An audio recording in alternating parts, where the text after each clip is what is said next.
Métodos clásicos para la construcción de túneles de metro y cercanías en la ciudad de Madrid. La estructura del documento es la siguiente. Primero, una breve introducción. A continuación se desarrollarán brevemente las partes de un túnel. Hablaremos sobre los métodos empleados en la construcción del metro y de las líneas de cercanías de Madrid, que son el método belga, también conocido como el método tradicional de Madrid, el método austriaco y el método alemán.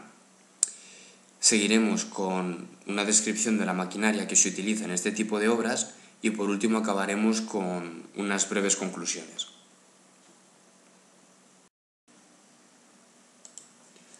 En este vídeo se van a explicar brevemente los métodos de construcción empleados en los túneles de metro y cercanías de la ciudad de Madrid. Debido a las características geológicas y geotécnicas de la ciudad, se han empleado diferentes métodos de excavación de túneles a lo largo de la historia. Para el desarrollo de este vídeo es necesario conocer de antemano las partes esenciales de un túnel. Un túnel se divide en tres partes estructurales.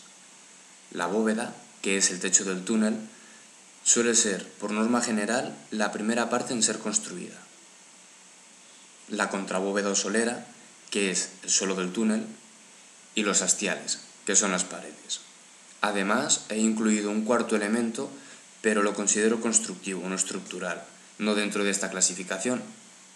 Este elemento es el frente, y es la parte del túnel donde se está excavando para avanzar y puede ser, en función del método elegido, muy grande o muy pequeño.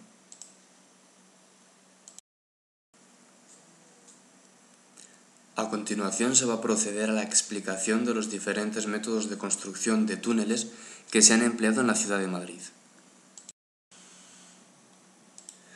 Método belga o método tradicional de Madrid. Es uno de los métodos más usados en la construcción de la red de metro y cercanías de la ciudad, debido a los elevados estándares de seguridad que proporciona.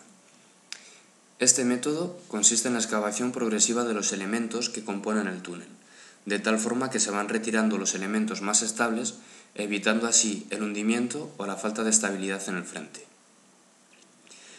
Se suele utilizar cuando los túneles tienen un ancho máximo de 11 metros.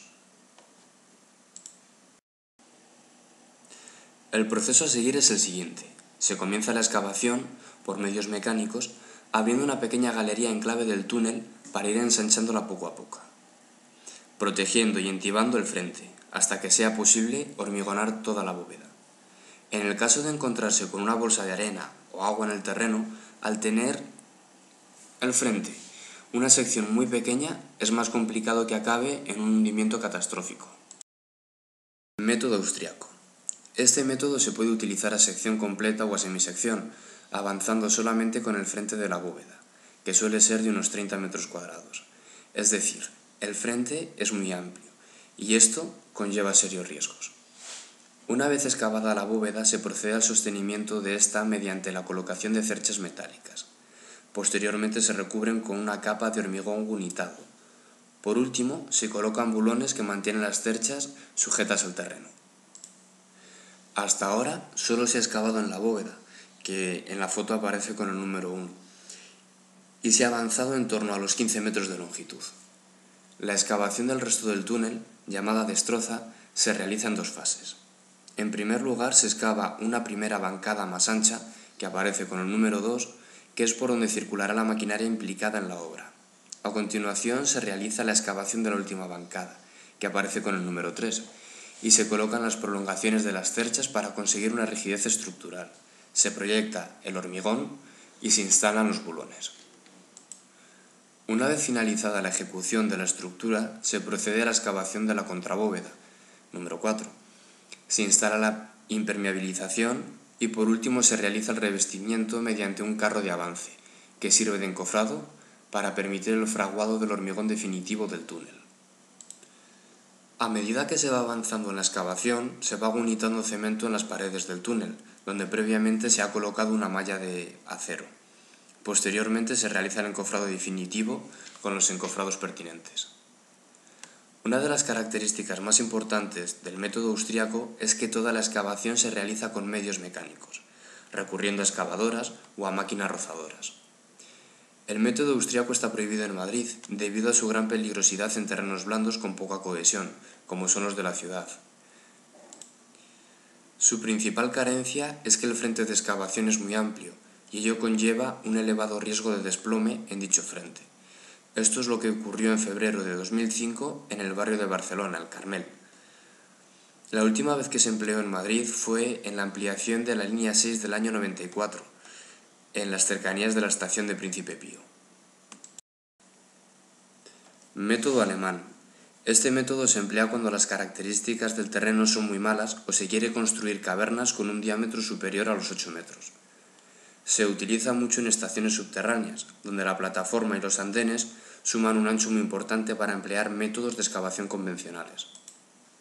El método alemán cambia las fases de ejecución del método belga. El orden de excavación suele ser el siguiente. Primero, los hastiales. A continuación se excava la bóveda.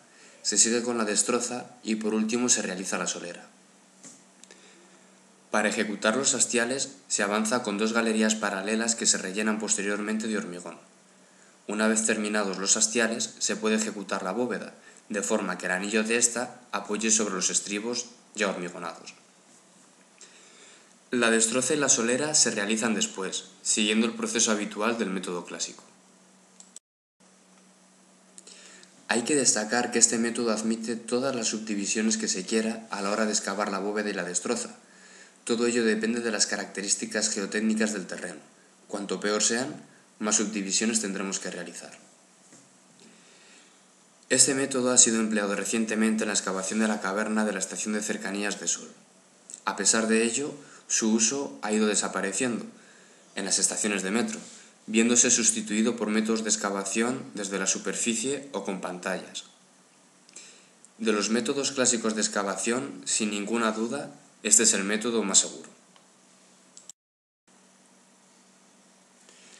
Estos métodos se han utilizado desde que se comenzó la implantación de una red de metro en la ciudad de Madrid. Su uso ha ido menguando a partir de los años 70, cuando aparecieron nuevos métodos más rápidos, más económicos, más mecanizados y sobre todo más seguros. Hoy en día los métodos más usados se basan en tuneladoras escudo, puesto que ofrecen mayor seguridad en el frente y son máquinas continuas. En un mismo ciclo realizan la excavación, el soporte y el encofrado del túnel. La maquinaria utilizada va a estar condicionada por las características del suelo y el método empleado, pero como norma general vamos a tener las siguientes. Una excavadora que irá avanzando en el frente y abriendo las primeras secciones.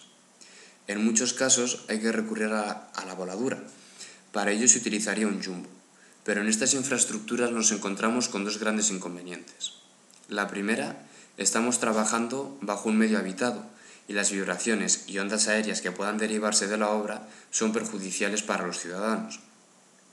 Y segundo, el suelo de Madrid es blando, de modo que la voladura sería imprecisa y posiblemente más caro y peligroso que la utilización de excavadoras o métodos convencionales como las tuneladoras.